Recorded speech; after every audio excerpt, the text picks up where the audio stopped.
वक्फ कानून पर राजनीति तेज। निशिकांत के सवाल पर बीजेपी का हाथ जला। जले पर संजय राउत ने नमक छिड़का।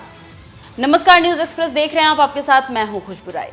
वक्फ बिल लोकसभा और राज्यसभा से पारित होने के बाद राष्ट्रपति द्रौपदी मुर्मू की मुहर लग गई और फिर विरोध करने वाले लोग इस वक्फ के खिलाफ पहली बार सुप्रीम कोर्ट पहुंचे। अब सुप्रीम कोर्ट में पहली हियरिंग में केंद्र सरकार की चोरी पकड़ ली गई और इस सुनवाई के दौरान सुप्रीम कोर्ट के सवाल और टिप्पणी से केंद्र सरकार के पैरों तले जमीन खिसक गई। वहीं कानून के जानकारों की माने तो सुप्रीम कोर्ट ने अपनी टिप्पणी से ये बता दिया कि काफी कुछ गलत है और ये कानून मुसलमानों को दबाने के लिए लाया गया है। अब उसी को लेकर बीजेपी सांसद ने सुप्रीम कोर्ट पर खतरनाक टिप्पणी की है। झारखंड के गोड्डा से बीजेपी सांसद निशिकांत दुबे ने अपने एक्स पर एक पोस्ट किया और लिखा, कानून यदि सुप्रीम कोर्ट ही बनाएगा तो संसद भवन बंद कर देना चाहिए। इससे पहले सुप्रीम कोर्ट में वक्फ कानून पर सुनवाई से केंद्रीय मंत्री किरेन रिजिजू ने कहा था कि मुझे पूरा भरोसा है कि सुप्रीम कोर्ट विधायी मामले में दखल नहीं देगा। हमें एक दूसरे का सम्मान करना चाहिए। अगर कल सरकार न्यायपालिका में दखल देती है तो अच्छा नहीं होगा। शक्तियों का बंटवारा अच्छी तरह से परिभाषित है। कोई प्रतिक्रिया हो उसका रिएक्शन ना आए, ऐसा कैसे हो सकता है? फिर उसी को लेकर राजनीति शुरू हो गई और एक के बाद एक प्रतिक्रियाएं सामने आने लगी। सोशल मीडिया पर इसे लेकर कोहराम भी मच गया।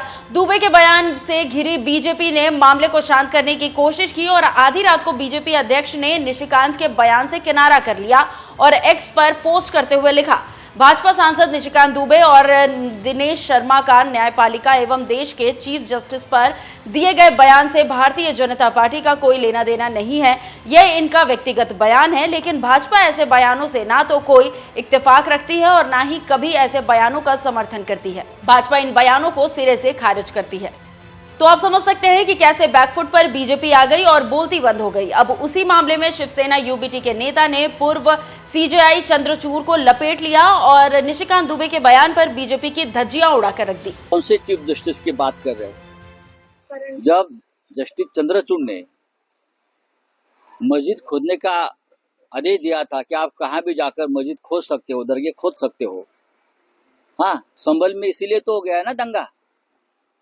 तो क्या निशिकांत दुबे उस बारे में बात करना चाहते हैं क्या? डीवाई चंद्रचूड़ की जजमेंट के बारे में कि आप जाकर किसी भी मस्जिद को खोद सकते हो, नीचे मंदिर है या और क्या है देखने के लिए? शायद मुझे लगता है वो चंद्रचूड़ को निशाना बना रहा है। तो सुन लिया आपने क्या कह रहे हैं संजय राउत और कैसे सुप्रीम कोर्ट के बचाव में उतरे हैं। बीजेपी और चंद्रचूड़ की धज्जियां भी उड़ाते हुए वो नजर आए हैं। जानकारी देते चले कि उपासना स्थल यानी कि विशेष प्रावधान अधिनियम 1991 के अनुसार 15 अगस्त 1947 को विद्यमान उपासना स्थलों का धार्मिक स्वरूप वैसा ही बना रहेगा जैसा वो उस दिन था।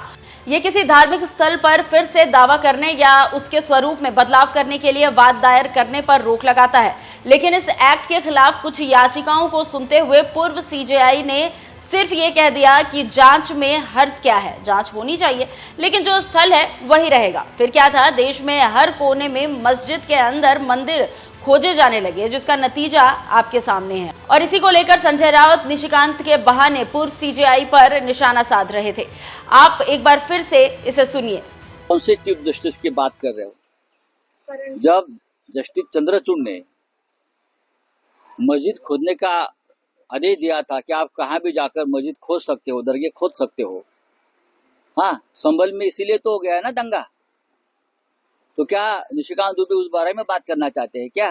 डीवाई चंद्रचूड़ की जजमेंट के बारे में कि आप जाकर किसी भी मस्जिद को खोद सकते हो, नीचे मंदिर है या और क्या है देखने के लिए?